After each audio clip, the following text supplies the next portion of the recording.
that purple drink in me. So, I got the energy. I got the lightning in my veins. Monster Zero Sugar, Ultraviolet. Hey, thank you everybody for showing up this evening.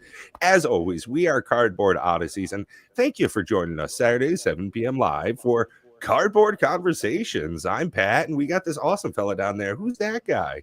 Yeah, get him while he's drinking. Yo. Yeah, good time to call me onto the carpet here. You know what? I'm going to do something that I never do, and I'm going to open the show shilling so that we can just get this out of the way, and I don't forget by the end of the show. So if you're new here, if you have no idea what's going on, well, then that's perfect. Please subscribe and like.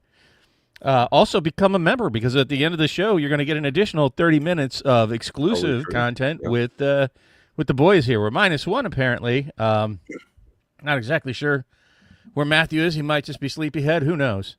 Might be too engrossed in a game, like some PoE 2 or something. Oh man, it has been a absolutely blessed year to be a video gamer. I didn't think I was going to be, in retrospect, I did not think I was going to be as happy with 2024 as I have been across the board. I mean, I can't think of a genre of video game I haven't been more pleased with. And as far as Magic goes, I mean, I think there's a whole lot that Magic has done for me as a player and as a collector, and the little bit that I have indulged into. I think that this has been one of the most engrossing years for me as a nerd. I don't know. How do you guys feel about 2024? What's your thought in this year of retrospect? And hey, Matt. Hello. Good morning. What's up? So I'll go first then. I think Matt's probably still getting set up here. It was a fairly solid year. To give some notable examples, in Magic for me, it was mostly outlined by secret lairs. That's where I found a place to enjoy Magic. Was, I was planning to spend 0, but I ended up spending a lot more than 0 with the Marvel secret lair, with the Sheldon Menery secret lair, with the Festival in a Box that I thought was a really good deal for the Mystery Booster. If you had been able to, you probably would have bought into the Monty Python. I think all three of us would have if we had been actually more. No. There was one I did miss out on, and I think it was last year, though, and I didn't realize it until this year. But I want it, and it's still expensive as all get out, and it's mainly for friends of mine. I have a friend who's very much into the Princess Bride, and there was a Princess Bride secret lair that I had no idea was out there. So secret lair seemed to be something, oddly enough, which fundamentally I'm not really in support of, and trying to explain it to somebody else out there that's new to Magic, it's kind of a difficult thing to do, to explain exactly what a secret lair is. Like, really? When you think about it. Yeah, try to sum it up for somebody new. Like, address the audience and tell them what a secret lair is, as if they've never even seen Magic the Gathering before. It's a mass drop. Ooh. A lot of people have heard of mass drop before, so it's a mass drop. What up, Charlie? Good to have you here, dude. On a special product that's typically themed around something. That's a pretty good way of summing it up. I don't really know that I would qualify it as mass drop, because mass drop used to get you a whole lot of boxes. Or it's like, instead of getting 52 cards in a playing card deck, you pay extra to only get aces, but they look funny. They're custom aces. Yeah, but they look like fun. I said, it's not that simple to explain to like somebody that's like, what's a secret lair? I'm like, it's a new way for the it's a direct to consumer from WotC. It's the only way you can buy Magic directly from WotC, but it's not randomized packs. They're specific cards. Or do you want the corporate shilling? We've got new incredible way to showcase artists where we can get cards directly into the buyer's hands. Yeah, and I'll say this though: what wasn't so great about that is, especially with the Marvel secret lair. And you alluded to it with the Monty Python. They tend to be a little off target with making those sites work properly for a smooth and good customer experience. I think that alone is a whole separate thing. Scale Fast did not scale fast. In fact, it didn't do anything for the majority of it, from what I understand. I mean, if it was not for Matt, hanging out in some killer discords and sharing some incredibly important information, I would never have gotten anything. And actually today, big news, okay? I just got my secret layers. Yes, that's right, my buddy. I had them shipped to my friend's house when they got returned, and he brought them over today. So I've got I feel my like you could secret make layers. a movie about the journey of your secret lair. It honestly would just be like me yelling at the camera and probably like doxing myself. Like, yeah. You'll be So doxing the post my friend's house. the post office. Like, why haven't they delivered my mail? Right. I want my $2. But at any rate, it has been for me the magic year of secret lair that's kept me involved in buying. Like, I know, Matt, you've bought other products this year. You seem to be drifting in a certain direction, clearly. I bought more MetaZoo. That's not what I'm talking about. When you're because buying the magic deals boxes, were so good. you tend to buy, now it seems more than ever, the collector boxes this year. Yeah, they've been a hit. They seem to be the only thing that really kind of skyrockets as much as anything else. They've got the most fun in it. It sucks it's only 12 packs, but it is what it is, I guess. It definitely does mess with like the equation for sorting out packs for a draft. Along with the composition thereof. If they had a way to make to be able to do that in a more accessible manner, I think that would be an interesting way to do it. A couple of collectors packs for a draft, extra baller night. But I think for me, Bob, something interestingly enough, similar to Matt, I've been interested in collector boxes. Unfortunately, the reason being is Fallout only came in those collector boxes or the pre-constructed decks. I thought that was a little bit of a travesty. I think that was kind of a miss, and especially with the distribution issues they had. Incredibly lucky for anybody to get their hands on the sealed product.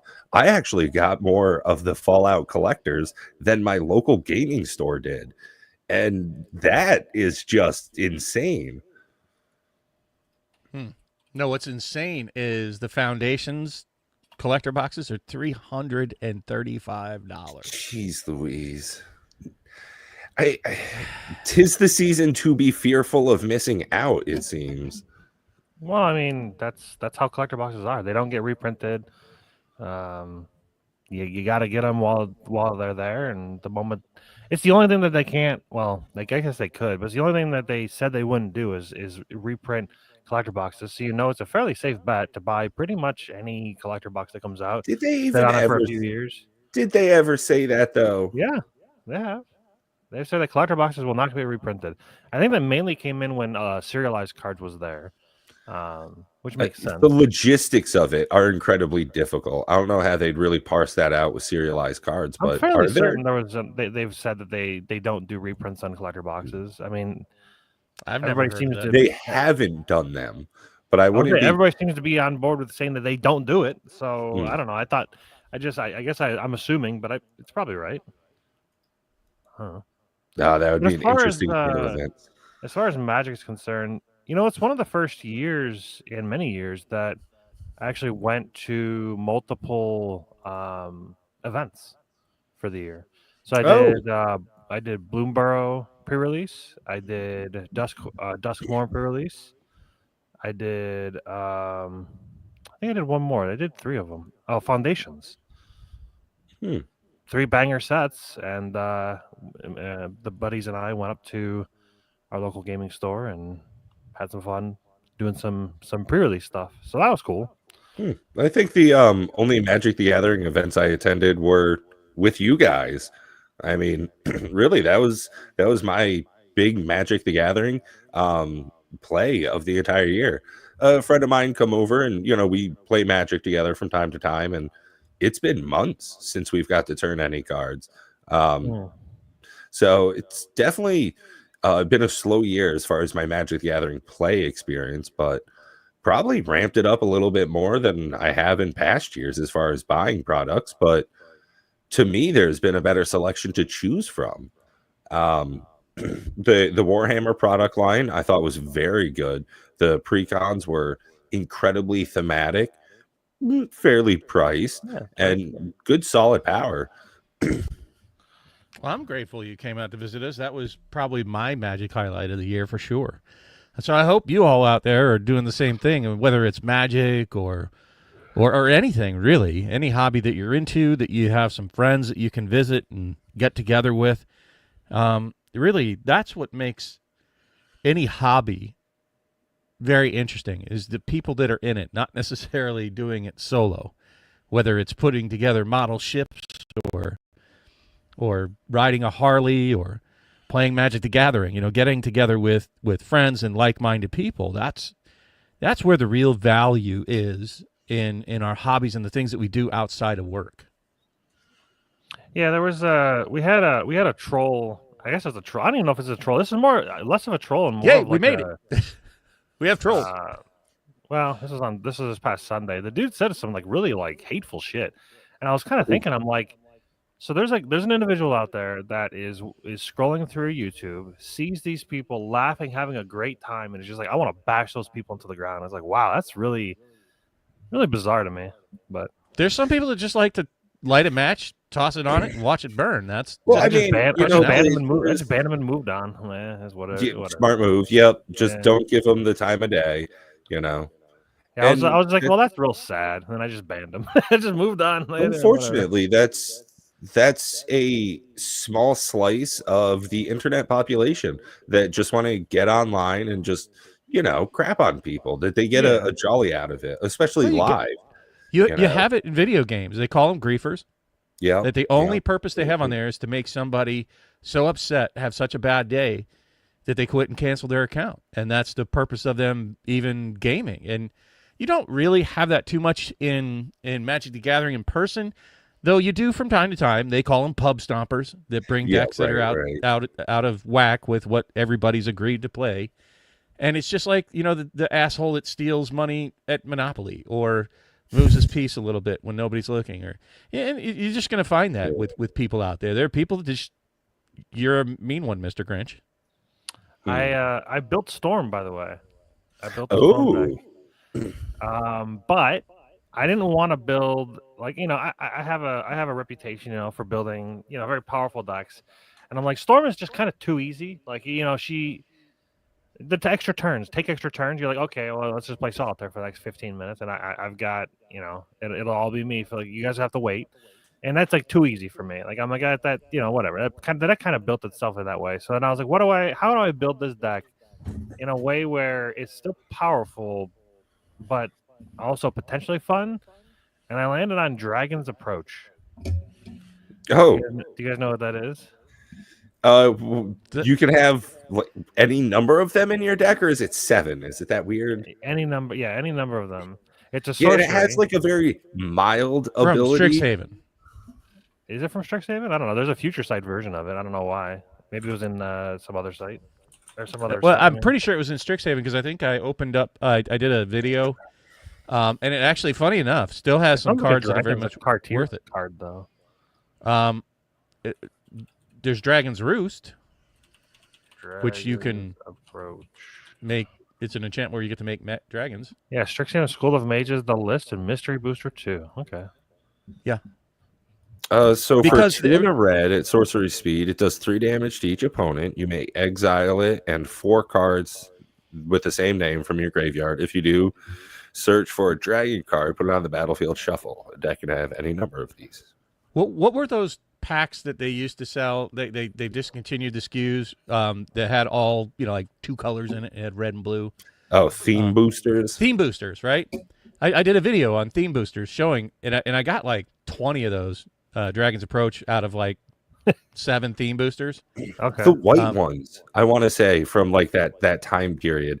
There were a couple of those theme boosters where you could actually make a decent little penny That was off. from Kaldheim because it had the Aspiring Starnheim or some shit like that.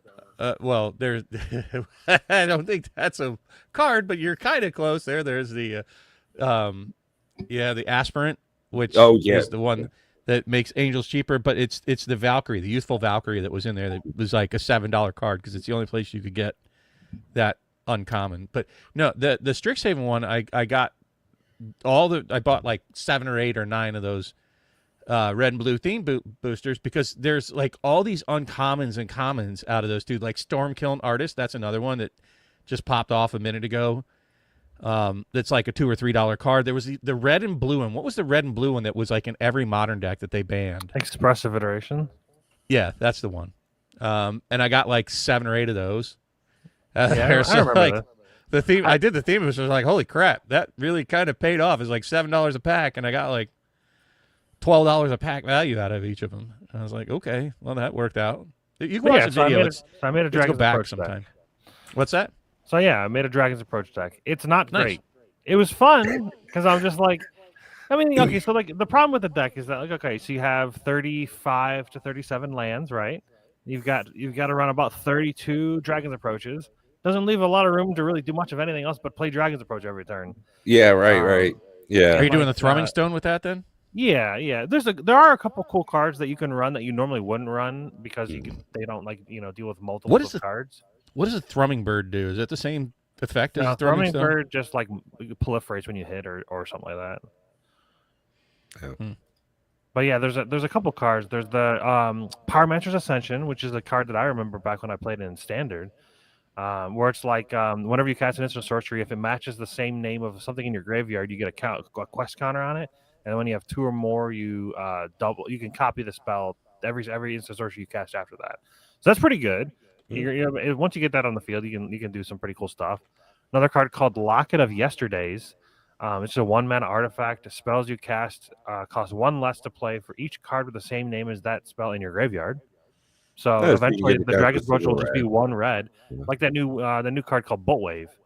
1 red and it does 3 damage each opponent. That's basically what they'll turn into once Locket of Yesterdays come off. And of course, you play some dragons, playing the new Niv Mizzet, which, albeit probably not a good idea because the new Niv Mizzet isn't a May ability. So like every time you play a Dragon's Approach, you got to draw 9 cards, and then if you storm a Dragon's Approach, you're gonna draw a lot more than that. And I don't have any way in this deck to like win when you draw your whole deck. It's not that kind of deck, so I'm just going to be playing Dragon's Approaches. Like I don't know, like the deck is, I don't know what to tell you. I play Dragon's Approach. Yeah, Like, there was this the running joke, and I'm just like I'm going to play a Dragon's Approach, and then shocking, but I know, but I'm going to play a Dragon's Approach. Dragon's Approach. Well, so that's the thing is I had that. That's what this video needs to be. Hashtag Dragon's Approach. Hashtag Dragon's Approach. How many times we said that word? Well, I had the Luris and Relentless Rats, I think it was, and same kind of deal. It had approximately 30 rats in it of the same card, and it's very easy to play because you do pretty much the same thing every turn. Yeah, it's great. Yeah, that one's a little bit wider of an approach. I've got some other payoff outlets and stuff like that, but yeah, it just gets to be incredibly repetitive, and I don't want to play that deck all too much. Yeah, and the way the storm works is that you have to play things prior to doing combat damage, then you have to do combat damage, and then you get to do something. And even if you're storming a Dragon's Approach, it's not that good. So yeah, I don't know. It was a fun deck to put together. It was just kind of like almost a meme deck. Hey, coaches, Mormon Drift holiday to yourself as well, man. Yeah. Hey, Coach, glad to see you here. Glad to have all you folks in the audience here. Thank you for showing up on a holiday-ish weekend. It's the last weekend before Christmas, folks. So if you haven't bought your Christmas gifts and wrapped them, well, you're kind of effed. Hey, whoa. Don't poo on my parade. I just came from the dollar store, and it's Saturday night. Like, you got Sunday, which is always a slow day, even outside of a holiday season. Fine. We have the Northeast storm up here. It's a great day to go shopping. It's a terrible day to go shopping. Monday, I'm gonna go and I'm gonna get some food, and then I've got a couple. I ordered some stuff on Amazon like a week ago, and 2 of the Bob, this is one of the reasons Matt and I get along so well is because we're both like equally unprepared for things like this. This is when dude. Let's take a guess as to When was the first month that I bought my first Christmas gift this year for people? January. I assume that you've been like prepping since like January. Well, you're No. also somebody who celebrates Christmas. I'm agnostic. The only Yeah, reason I'm doing anything for Christmas is I am more worried that my parents are going to die every year because they're getting old and they don't take care of themselves. So it's I'm more agnostic. just like, the realism part. Yeah, I definitely don't care about buying anybody anything. But you care for people in a different way than I have the capacity to in my black Don't little heart. spoil it for the audience. They think I'm the crabby old curmudgeon of Yeah, the show that's He's a antisocial curmudgeon. and He's mean. honestly he's don't go the to Grinch. Ohio because it's got terrible people like Bob. It's Yeah. But I'm agnostic as well, and I celebrate Christmas not for the religious aspect of it. No offense to folks that do, or Hanukkah or Kwanzaa or anything else out there that you might celebrate. I don't disparage anybody. Don't force it down my throat. I'm a very, very middle of the road libertarian. Not to get too political here, but when it comes to Christmas, it's not about love you too, Sherry Vegas. That's what it's about. Hi, Sherry. It's about people. It's about just taking that little break during the year to be a slightly better version of yourself and kinder, and think of others in front of yourself. That's what Christmas represents to me, is making others' day a little bit brighter for at least a short period during the year. And I think that's what the season's important for. That's why I decorate the outside of the house. This is not my house, by the way. This was some neighbor. We went driving around looking at lights last night, and this isn't even like the most extreme. I couldn't get. Sherry took the pictures, but this was the most extreme picture that she took that I had some visual component to it. So at any rate, I packed the family in the car and we drove around in shitty weather and looked at the garish lights that people put out in their house. But you put them out there not for yourself. You see what's in the house, not what's outside the house most. Oh, it's funny because you can't see it, but I have LED lights inside of my house. Like I RGB'd my living room, and you cannot see it from the outside. I do it just for me. And I actually have, if you stick around, we're probably going to do a shorter show tonight, folks, just to be aware. We're looking at right around an hour rather than an hour and a half. It's kind of a slow season for things going on in the Magic world, because as far as I'm concerned, there really isn't a lot. There's not a lot even in the cardboard world itself, like board games to announce that I've seen that I'm all that hoo-ha happy about coming out. It's kind of a slow season as far as that goes. It's a time of season to buy that for people, but not for releases and things of that nature. And they probably would be competing with other monies for everything else, from coats to shoes to pots and pans, you name it. So not really a great time to hit people up for their wallets. But chill. What do we have to sell? It's not actually a shill. It's actually related, and I haven't even talked to you guys on Facebook about it. But it's a thought. It's a Christmas thing. So stick around and remind me to talk about it before the end of the show tonight. It's not that exciting, but it is a little thought. Speaking of little thoughts, how about Splinter Twin going off the deep end for a minute there? But it seems to be calming down a little. I think there was definitely a lot of turbulence with the recent, seemingly out of nowhere unbannings. I think a lot of the bannings were definitely, in the cards, as it were. But yeah, there definitely has been a very big shakeup recently. Well, there was bannings and unbannings. So did we talk about the bannings last week? Everybody rejoice, right? Yeah, but not Commander. I don't know if they I like that they didn't, screw with that. They've got. Well, they said they would ban no further cards going forward until they do the little tier list thing that they're doing. So at least they kept to their words. That's good. How's that coming along? Is that like Flesh and Blood? I've heard. PvE? Yeah, I don't know. I've heard nothing about it. So they're either deep in the tank figuring it out, or they're maybe just going to be like, well, nobody's complaining anymore. Everybody's kind of moved on. Maybe we just don't do anything. It's like when you say we'll fix the economy and then you just don't for a while. Yeah, hell yeah. Like, hey, as long as they don't ask me about it. Are you talking about the unbannings for? No, he's talking about Well, no, he's talking about just the tier system that they the promised that they Commander would put out. tier That they haven't. powered. They Dude, said nothing about since I said the immediately, this is a premature announcement. I said that right Yeah. from the rip. I still hold to it. Like, so just so everybody in the audience might have a little bit of grasp on why there's some qualification behind me saying that. We created a format called Commander Raids, and we're not completely done with it. I don't know that it'll ever be completely done, and that's because it's a very difficult thing to try to balance out a game that's ever evolving, ever shifting, right? Like Yeah, but the you rules can get to a change because they point. keep making new cards and they keep making new rules. So but I think you can certainly get to a point, and I think that we were very smart about how we started delivering our product to people, as it were, not a product and not physically delivered.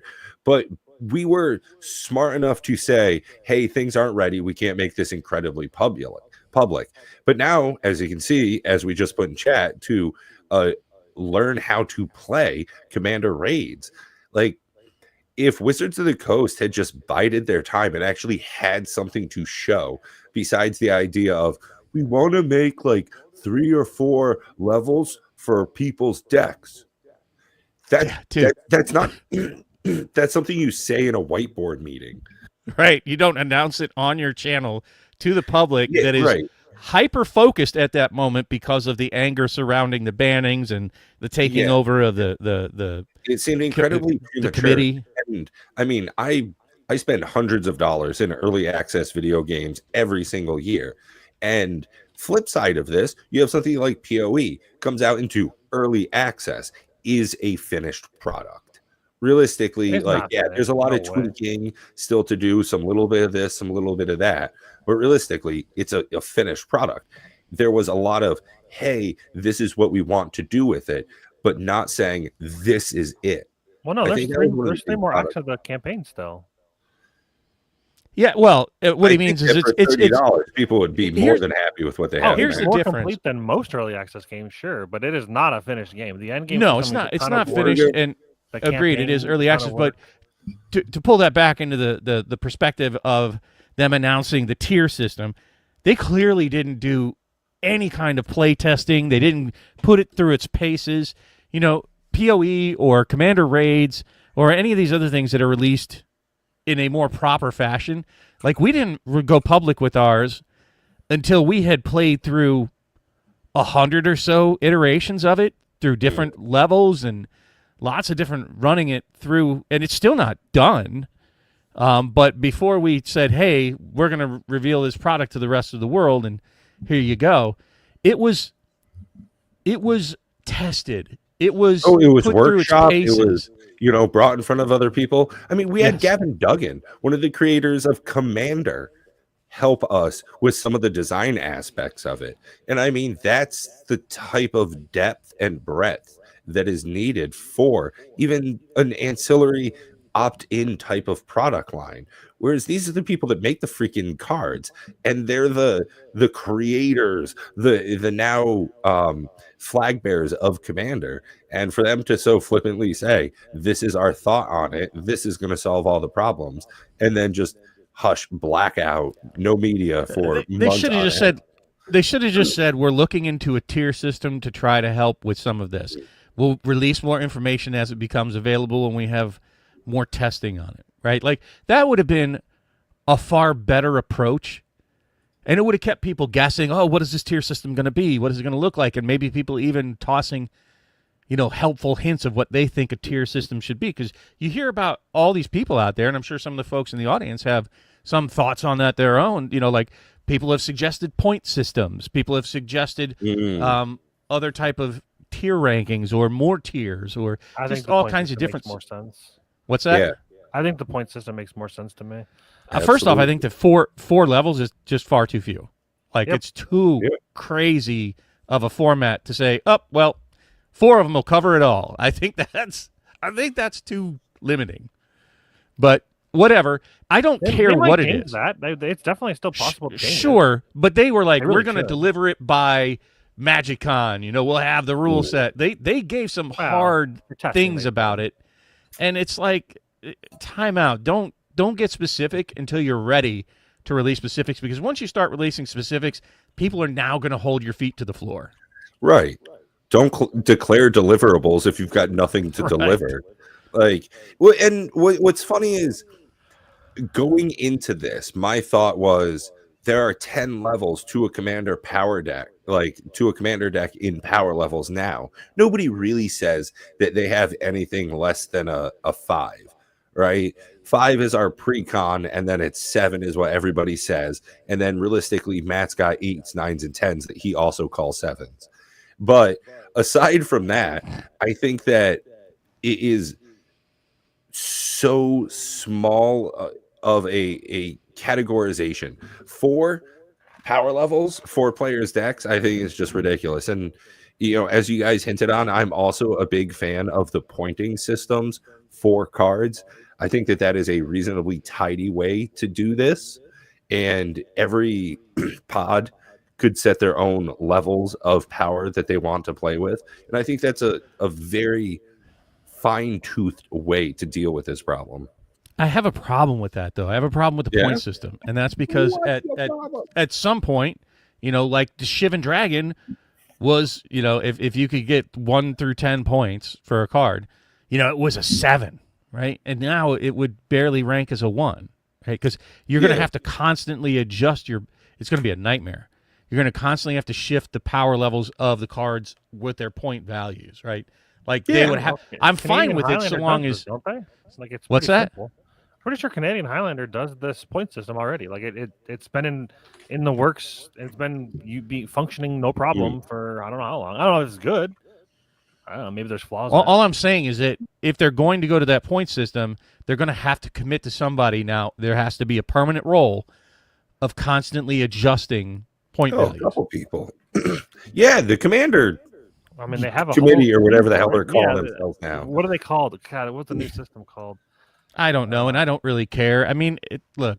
The League of Unfavorable. All that's fugazi for they all get decoder rings or some shit.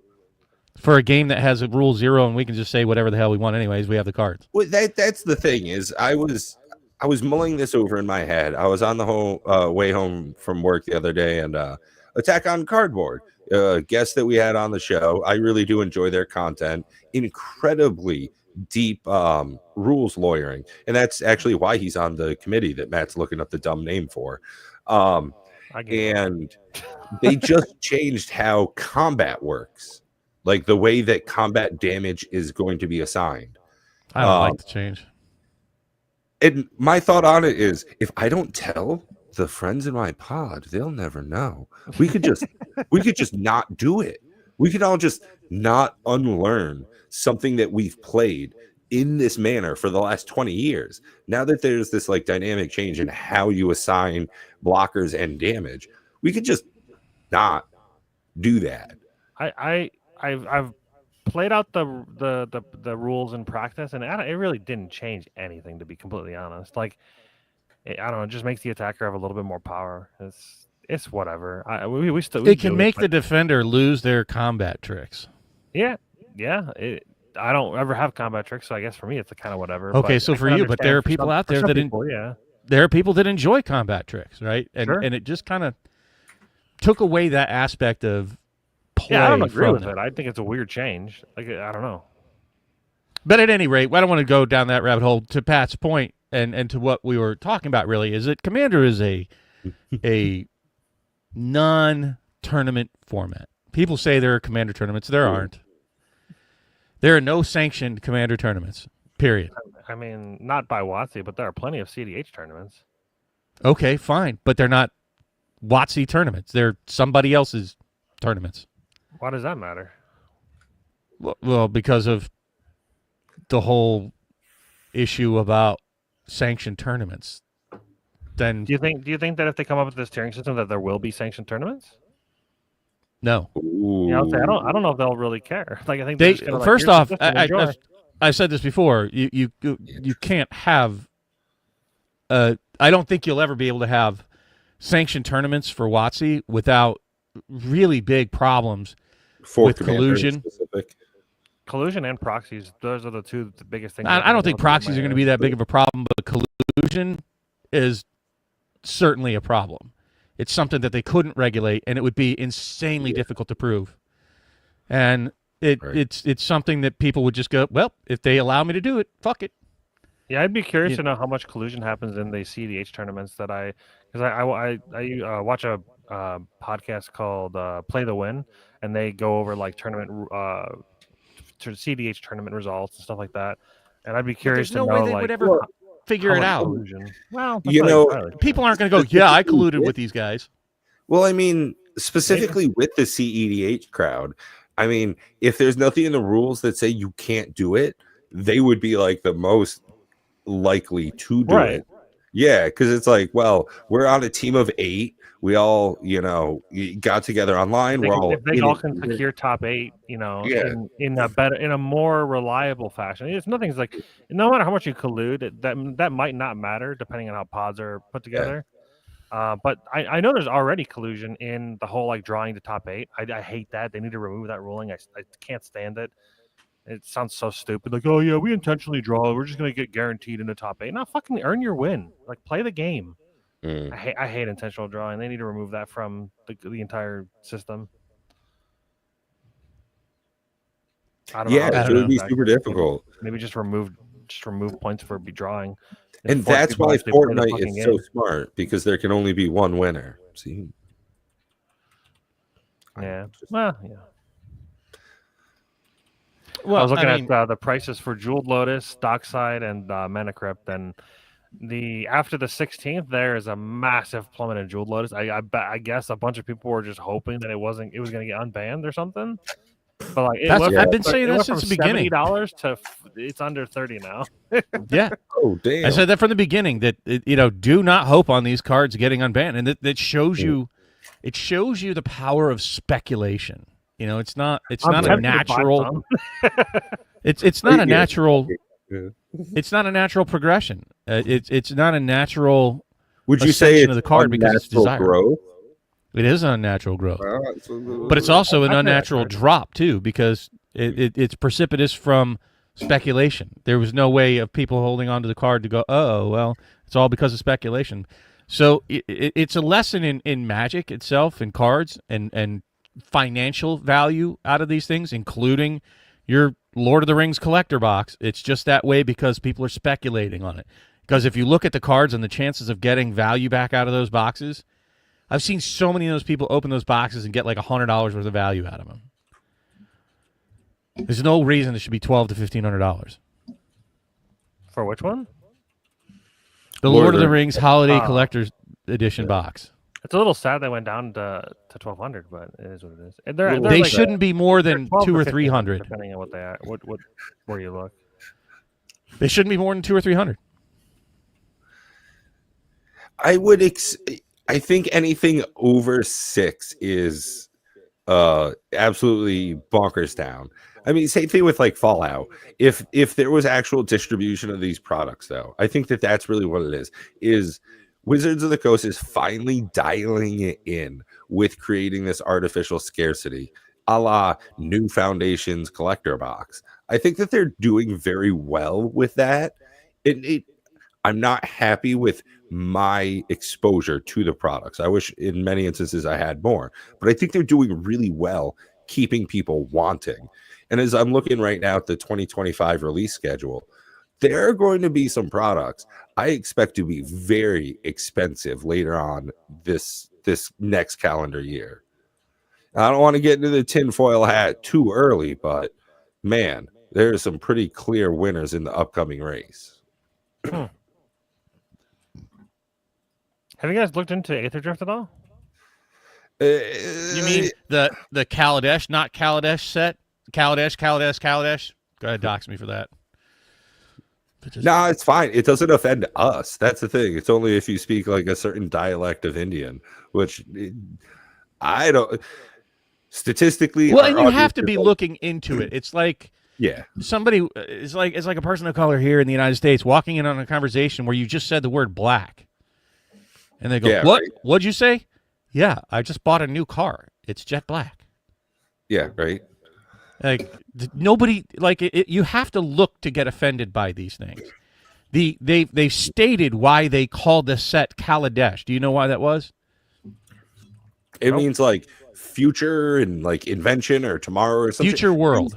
Things that like align with the general Wizards of the Coast like ideas. Like it was not made in an offensive way, right, Bob?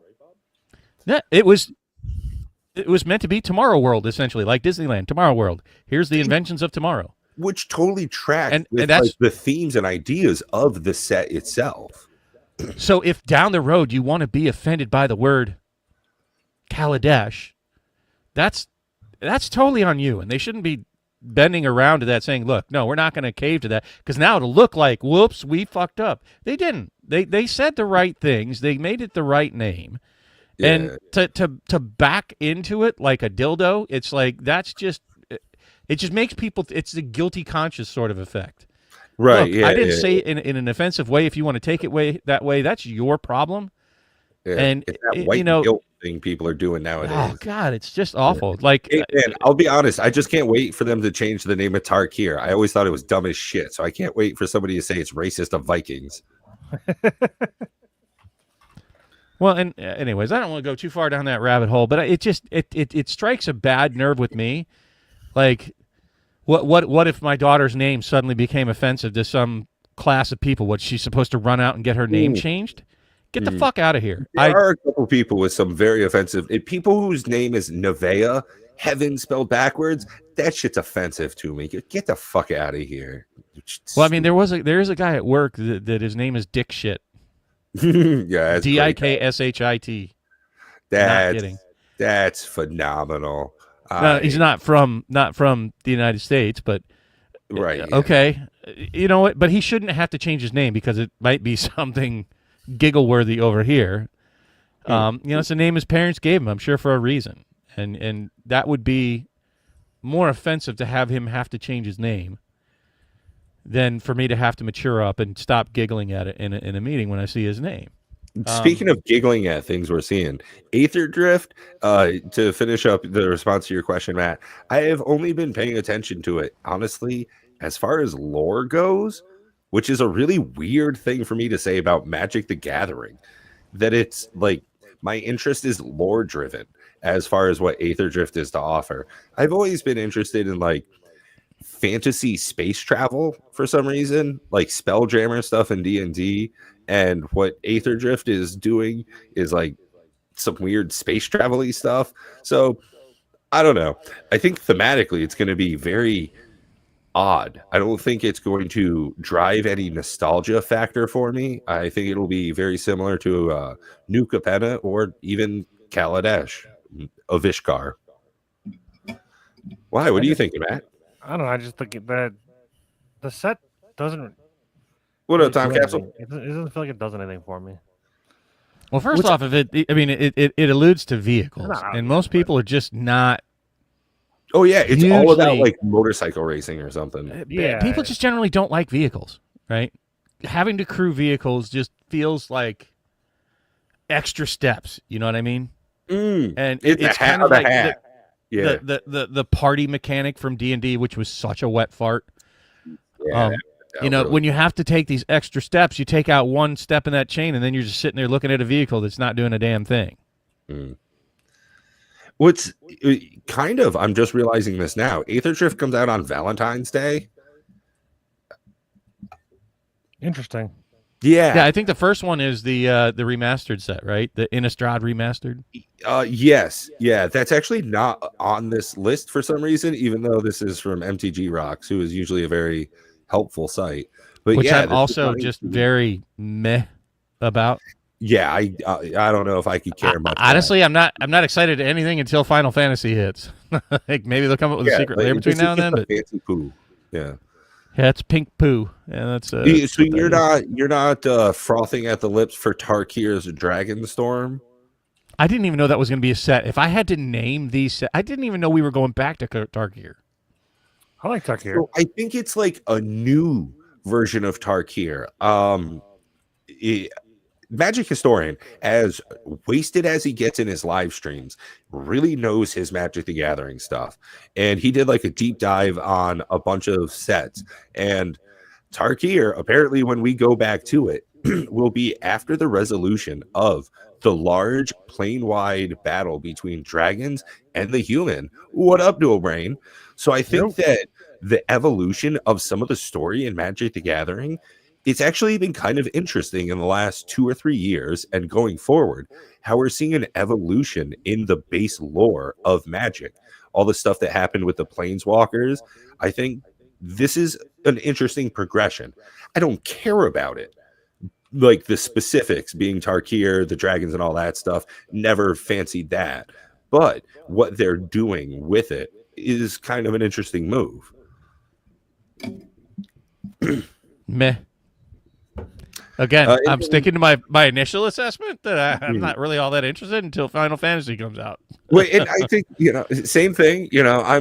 I'm happy to not spend any money in April for Tarkir's Dragonstorm, because like I alluded to earlier, I think the Final Fantasy collectability is going to be out of this realm. I think this is going to be on the same level as the Lord of the Rings products, if not more.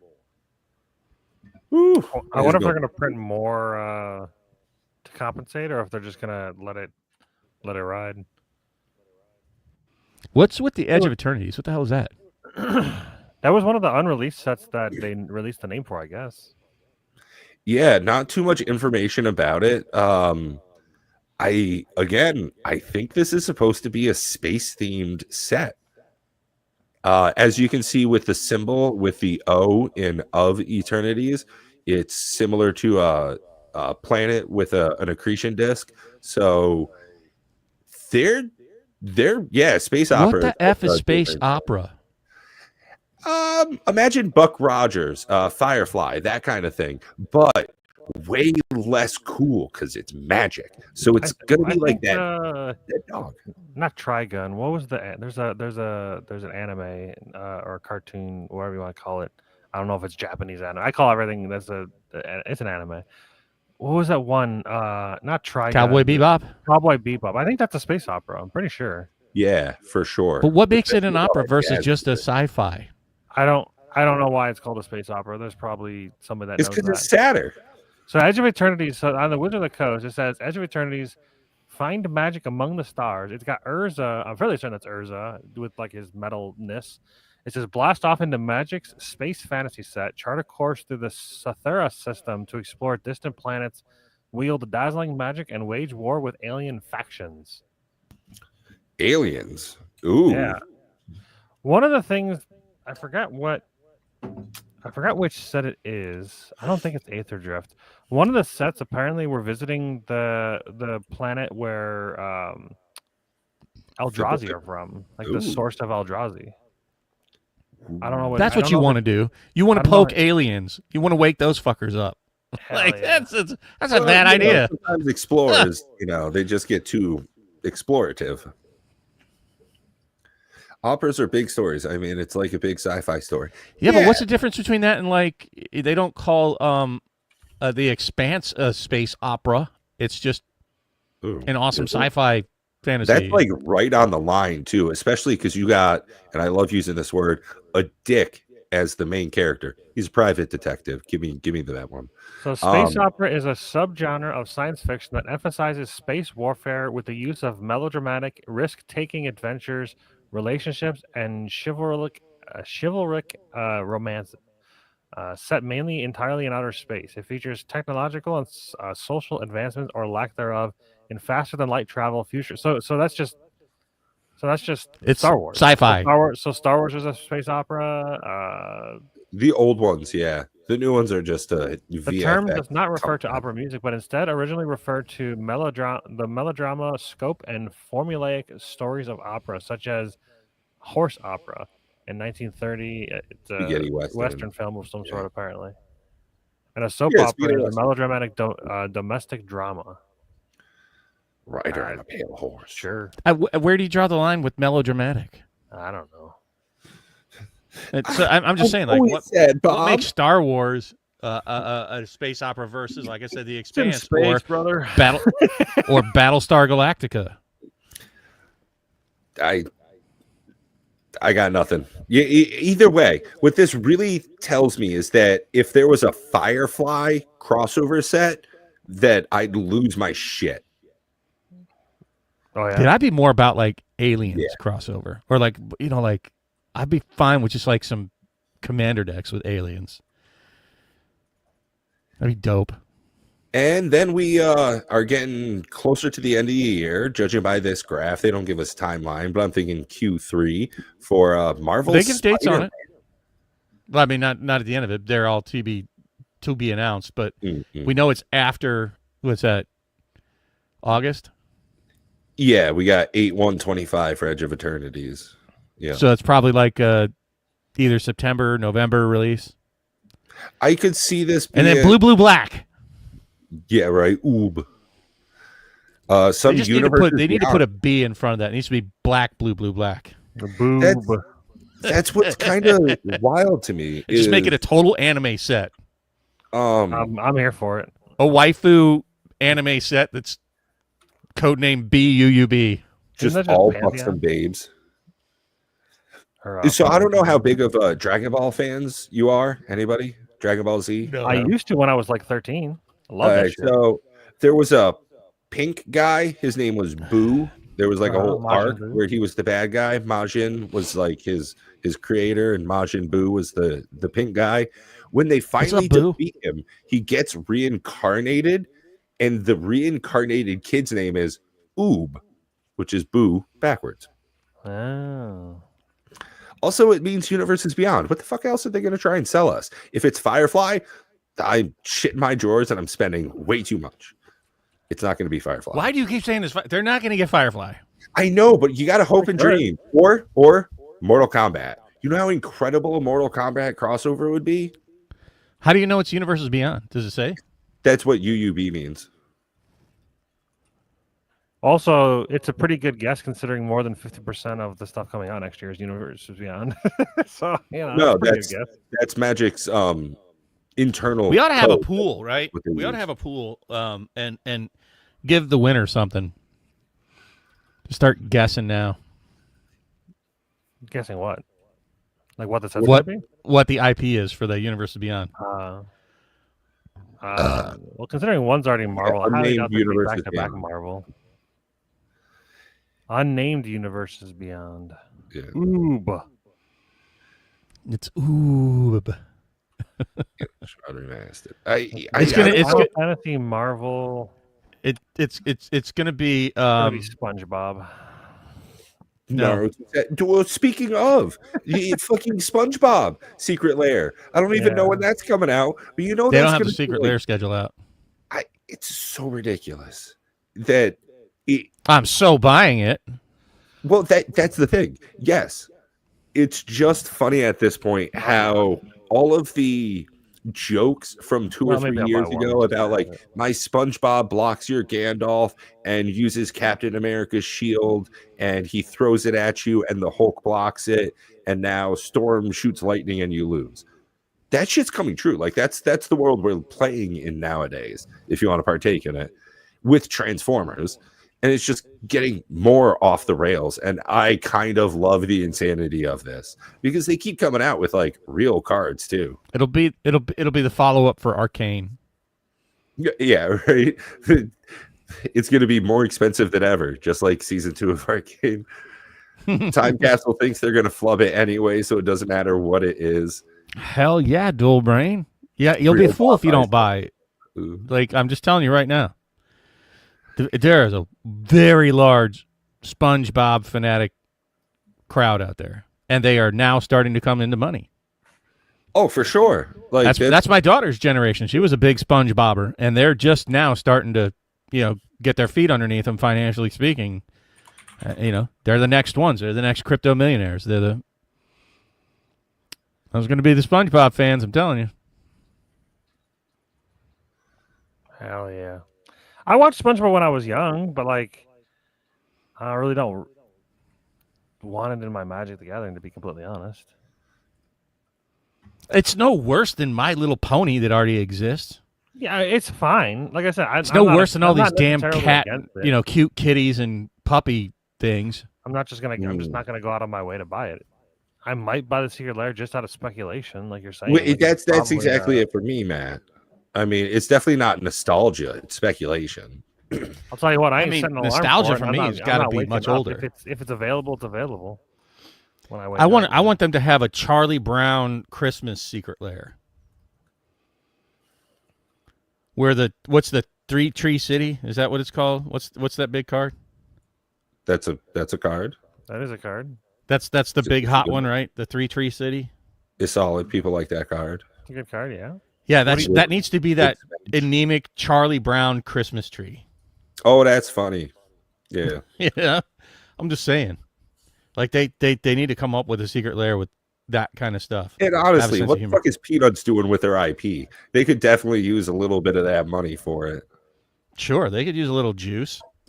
Little and people, if they release it at the right time, like a November drop or something right before Christmas, hell yeah, that'll sell.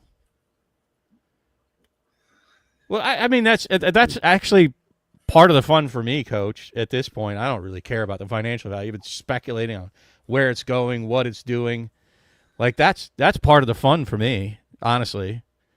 I've already spoken ad nauseum, and I'm probably calming down on it at this point, trying to preach about financial responsibility and Magic and all gaming. Let's not be too specific to just cardboard here, folks, because Matt made me aware that people can spend exorbitant sums on video games. I knew exactly what you were gonna say. It was like, and he's not the only one. I mean, I've heard of people dropping, like jaw-dropping, the price of my house into like Star Wars Galaxy of Heroes. Fucking Monopoly Go has like $200,000-$300,000 or some shit. Like, it's insane. If they figure out how to charge people to play Commander on their phone, what I don't get is, like, do you guys ever watch Caleb Hammer? Anybody? Yeah, for sure. Yeah, okay. It boggles my mind the number of late 20s to mid 30 somethings that have multiple charges of hundreds of dollars going towards Roblox. It's not for their kids. Yeah. It's for them. It's like $150 Roblox, $150 Roblox on him, because he goes through itemization of like pulling your pants down and showing what you spent in the last month, and it's only like 1 or 2 months worth of statements, and there's just a number of Roblox that hit phenomenal. On that is just mind-boggling to me. Yeah, he had I forget the content creator's name. He's a Magic the Gathering content creator. He's one of the more original Magic the Gathering content creators, like first wave. A real heavy set guy with dark hair. There was a video of him like flipping a table in a Magic the Gathering store at one point. And he went on. That's Boogie whatever. Yeah. He's a friend of Richie Dubs. Yeah. Interesting enough stuff, and there are definitely people who spend far too much on far too little. I got some friends that have definitely been down that hole, and if you look at my Steam library, unfortunately, I feel as though I am becoming more of the collector that never plays games. They go on sale. Speaking of Steam winter sales on right now, go ahead, spend money on thunder you'll never play. I was about to say, you just perfectly segued into the part just as we're about ready to wrap up here. We've come up on our 1 hour mark, folks. Like I said, it's going to be a short one tonight. If you want to hang on and catch us for the next 30 minutes, remember, just become a member. It's like $1 a month, and you get to hang out with us for 30 minutes after each show. But what I was going to add to that statement, because of the Christmas sale on Steam right now, Pat, was the idea that take a little time to treat yourself this year if you have the money to do it. Steam has a sale, and we're not sponsored by Steam. I'm not saying buy anything specific. I'd love to wrangle that horse. First off, it doesn't take up any room. You don't have to wrap it. You can treat yourself with something. And if you're going to do it during this time of the year when they have their Christmas winter sale. So treat yourself to a little something. Give yourself a little stocking stuffer. Go out there, check out Steam, see if there's a game on sale that you want to play. Save a little bit of money. This is the time to do it. So that's all I have for tonight, folks. What about you guys? I've got one little fun thing to wrap up the night. So I'm gonna turn off my thingy-majigger. So I've got 2 cards here, graded in slabs. Ooh, These are the first how'd you cards do I've that? ever had in slabs. They are beta cards. I'm curious if you guys can guess what it is. Now, granted, I didn't get to pick these cards. I was given these cards. Well, actually, I purchased these cards kind of randomly. Actually, not even kind of randomly. Ooh, This was from okay, the hold Rudy. on. This was from the Rudy sale. Hold that on. He did the 2 play mats. The 2 they're actually They're massive. both I betas? didn't know they were that big. Yeah, they're both beta. I'm sending my waves out, and I think I just got to ping back. Circle, it's circle something. Circle of protection. One of them is a circle of protection, Matt. That is my guess. What color? They have all 5. It's a white card, but it says blue. Pat's watched the video, I guess. No. Yeah. I actually watch their content. Can you believe it? Actually, land would be dope. But I'm actually going to say, there, though. I'm going to go out on a limb and say one of them's invisibility, and the other one is Earthbind. Well, Pat was right with the circle of protection blue because he watched the video. So it's a circle of protection blue 6, which is really strange to me. How does the grading work? So it's a 9.5667, and then it says EX, which it says excellent / near mint. How is a 6 excellent? What's up with that? That doesn't make any sense to me. A 6 to me would be like mediocre out of 10. It's bad. Yeah, that seems a little bit off. I mean, yeah. I don't know. That's just how the grading works. It says excellent near mint, which is not near mint because near mint to me is pack fresh. Well, I guess that would be mint would be pack fresh. Yeah, it's an interesting. These inclusion. they're worth like nothing. Yeah. The second one, Bob. You said well, neither one of them was right. The other one is this was a fun card, I guess. Drudge Skeleton. There's a guy that collects those. And this one's a 5. That's even worse. Yeah, it says excellent though 5. It's great because it's got like dings on it, like you can see on the edge there. It's like the fingernail. How the fuck is 5 great? I don't know. 5 if it's excellent. Out of 10, that means regular. This should be like heavy played. I don't know. No, that would be light played in my book with little edge wear.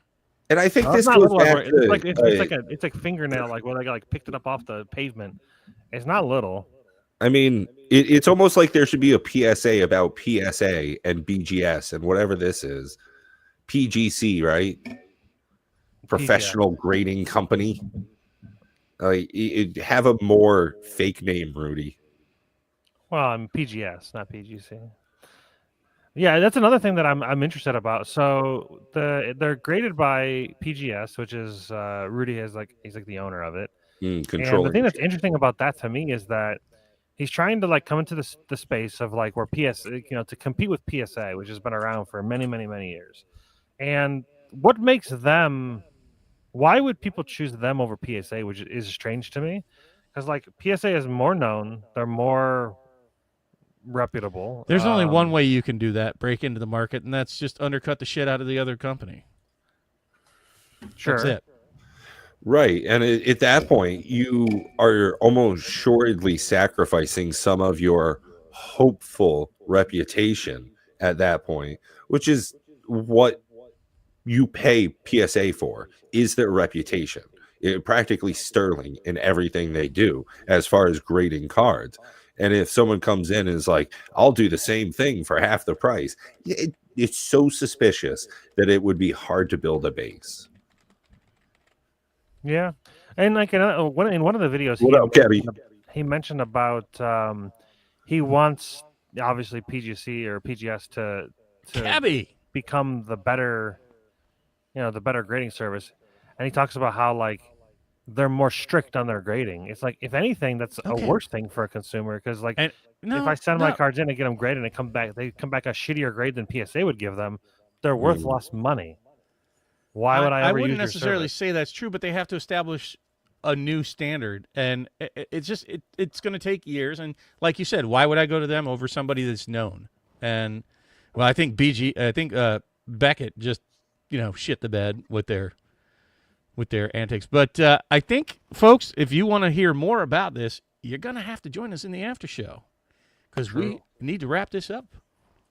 Until next week, we've been Cardboard Odysseys, and you've been incredible. Have a good one. Oh, and happy holidays.